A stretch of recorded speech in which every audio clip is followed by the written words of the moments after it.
E diante de todo este cenário de desconfiança com os rumos da economia, há mais economistas apontando numa única direção. O novo patamar é 6, mas há espaço para um dólar de 7. Será mesmo? Pablo Spyer, que é economista e aqui também apresentador na Jovem Pan News, está conosco para responder as nossas perguntas. Primeiramente, seja bem-vindo, Pablo. Olá, Kelly. Muito obrigado por me ter aqui na Hora H do Agro. Primeira pergunta para você é: há um novo patamar do dólar que abandonou o 5, veio para o 6. E nessa semana você destacou a visão de diferentes economistas que enxergam espaço para um dólar de 7. De onde vem essa leitura? Ela é considerada uma especulação ou ela é baseada em um contexto real que aponta nessa direção? São estudos, né, que levam em consideração a inflação, são diversos estudos, então tem mais de uma maneira de analisar. Então, alguns estudos levam em consideração a inflação nos Estados Unidos e a inflação no Brasil, né? Então, tem um estudo que diz que a máxima real do dólar, não a máxima nominal, foi em 2002, logo quando o Lula assumiu, que o dólar foi para 4 e pouco, né? E naquele momento, se você levar em consideração, né, a paridade do poder de compra das pessoas, ele calcula que o dólar poderia estar acima de 7,50 agora, né? A gente, acho que assim, mais do que o pacote de corte de gastos decepcionante, o que assustou muito o mercado, né, foi a isenção do IR para quem ganha até R$5.000.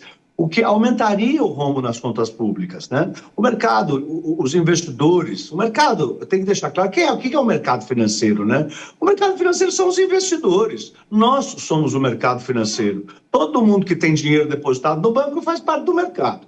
Então, os investidores ficaram preocupados porque estavam esperando um pacote de corte de gastos e veio um pacote do aumento do rombo. Né? Assim, o governo calculando que vai ter 70 bilhões de reais de economia, né? Os analistas calculando que esse número é um pouco exagerado, deve ser em torno de metade disso aí, e ainda tentaram enfiar, né, na goela, né, a seco, para o mercado engolir uma extensão de IR que ia diminuir a arrecadação do governo, que depois eles diziam que vai compensar cobrando os super ricos, mas é um negócio assim tão fora de contexto, fora de propósito, que assustou demais os investidores. Aí o dólar disparou, foi lá para 6,11 lá na quinta-feira, né? Agora, Pablo, depois na sexta-feira... Dentro desse contexto que você está trazendo para a gente, relembrando os fatores que tiraram o dólar do patamar do 5 e levaram para o 6, a gente está aqui discutindo um novo patamar. E ele é um patamar de 6 ou a gente está extrapolando quando traz opiniões diversas, apontando que pode ir para 7? Eu gostaria de focar com você nesse aspecto para a gente dar uma mensagem para a audiência agroexportadora e também a audiência que precisa comprar insumos. Você, como economista, enxerga que há um cenário na direção de 7 ou isso é especulação e exagero nesse momento? Tudo vai depender do Banco Central, da nova composição do Banco Central no ano que vem, né? O presidente indicou 3 pessoas que vão sofrer sabatina no Senado semana que vem. E quem é que decide os juros do Brasil? Não é o presidente do Banco Central. Temos que lembrar que os ataques do Lula ao Banco Central, à independência do Banco Central, ao Roberto Campos Neto, que foram levando o dólar de 5 para 6. O dólar agora saltou de 5,80 para 6, né? Não foi dos 5 para 6, foi de 5,70, 5,80 para 6. Dos 5 até os 5,80 foram os ataques e as atitudes bélicas do governo contra o Banco Central que foram elevando o dólar. Agora, nessa situação, né, quem decide os juros, né, por mais que o presidente tenha atacado o Roberto Campos Neto, não é o Roberto Campos Neto, é o Comitê de Política Monetária chamado Copom. E esse Copom tem 9 membros, tá? Cada um tem direito a um voto. O presidente do Banco Central tem direito a um voto. Esse Copom, 5 membros foram indicados pelo Bolsonaro e já 4 membros foram indicados pelo Lula, por enquanto. Na virada do ano, 7 membros vão ter sido indicados pelo Lula, ano que vem, e 2 vão ter sido indicados pelo Bolsonaro. E aí, esse Banco Central vai fazer o quê com o dólar? Né? Vai fazer o quê com os juros? Será que eles vão conseguir enfrentar o presidente Lula e subir os juros como o mercado está achando que é necessário agora? Porque a curva futura de juros está precificando os juros a 15,25 na metade do ano que vem.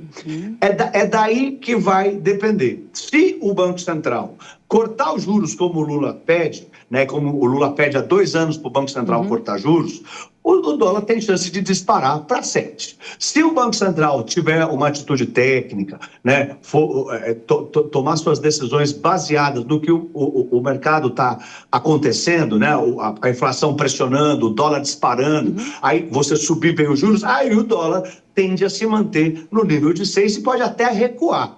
Mas é muito importante, né, o Banco Central saber o que o Banco Central vai fazer no ano que vem. Então, a gente tem que aguardar. Se o Banco Central manter os juros altos por mais tempo, ou até subir os juros quando for necessário, o dólar pode se manter nesse patamar. Se não, não. Mas tem analistas que dizem que a inflação vai vir tão forte, tem muitos analistas já dizendo, o Itaú, entre outros, dizendo que a inflação vai ser 6% no ano que vem.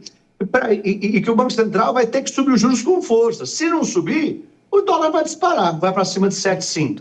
Ou seja, você está trazendo várias mensagens de diferentes fontes que apontam numa mesma direção. Se não houver seriedade para enfrentar o problema das contas públicas e se houver alguma tentativa de interferência na autonomia do Banco Central para controlar a taxa de juro, o caminho não é muito animador. Há uma direção ainda mais alta para o dólar. Eu vou pedir para a nossa audiência colocar aqui, Pablo, uma fala do vice-presidente Geraldo Alckmin. Nesta semana, ele defendeu um novo modelo para a Selic, que é a taxa de juros, né, da economia brasileira, e ele disse que a ideia seria que a Selic fosse calculada sem considerar a inflação de alimentos e de energia.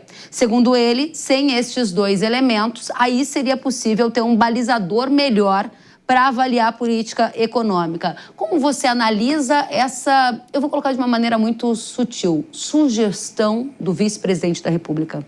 Eu acho que assim, todos nós podemos fazer sugestões, tentar melhorar as coisas, mas o ponto é, a taxa de juros serve para inibir os empresários de investir, para desacelerar a economia, para esfriar a economia. Quando você sobe os juros, você esfria a economia. Então, assim, indiferente de como ela é calculada, se o Banco Central sobe os juros para esfriar a economia, tem alguma razão. Então, quando a economia estiver aquecida, gerando inflação, ele vai ter que subir os juros. Tanto faz como a taxa Selic é calculada, né? Então, se não for 15, vai ter que ser 14. E vai inibir as pessoas de consumirem, porque vai ficar caro consumir, vai inibir os empresários de pegarem empréstimos para investir no seu negócio, e aí vai desacelerar a economia. Sim, eu não sei exatamente, eu não vi a sugestão do vice-presidente Geraldo Alckmin, mas assim, o que não pode é querer baixar os juros da marra. Senão a inflação vai disparar, o dólar vai disparar. Muito bem. E é preciso é preciso focar nas contas públicas. O maior problema do Brasil é o rombo nas contas públicas. Está caminhando para 100 bilhões, está caminhando para mais do que 2% do PIB. Esse é um ponto importante e aí eu quero fechar com você esse raciocínio, porque para muita gente esse assunto pode parecer, nossa, mas que distante da minha realidade falar de conta pública, de gastos do governo, e a gente está aqui trazendo alguns elementos que colocam isso no nosso dia a dia, né? Pablo, alguns indicadores econômicos, como por exemplo o PIB, deve crescer mais de 3% esse ano. Desemprego, um dos mais baixos patamares. Esses indicadores estão melhores do que, por exemplo, na crise do governo Dilma, para a gente estabelecer uma comparação com a última gestão do PT. Mas a dívida pública e a desvalorização do câmbio já estão piores do que a gente viu naquela época. O que precisa acontecer já para a gente não reviver a mesma situação do último governo do PT que acabou com o impeachment da Dilma? Não, a gente precisa chegar no equilíbrio fiscal. O ministro da Fazenda, Haddad, precisa lutar para que a gente consiga atingir o equilíbrio fiscal. Nós já temos que conseguir o equilíbrio fiscal já no ano que vem. Não pode deixar para 2026. Se a gente tiver rombo nas contas públicas no ano que vem, o mercado vai estressar e não vai ter nada que segure. Então, o importante é a gente cortar gastos de verdade. A gente tem falado só de aumento de receita, estão inventando impostos, estão gerando receita de tudo que é lado. É imprescindível que se corte na carne. É preciso cortar as despesas do governo, senão não vai ter jeito. O mercado está até um pouco mais calmo porque o Congresso conseguiu aprovar a urgência em 2 pautas do pacote de cortes de gastos. Vamos ver se dá tudo certo. Pablo Spyer, economista e apresentador na Jovem Pan. Volte sempre à Hora H do Agro, um prazer recebê-lo. Muito obrigado por me ter aqui, Keren. Um beijo. Tchau, tchau. Até, tchau, tchau.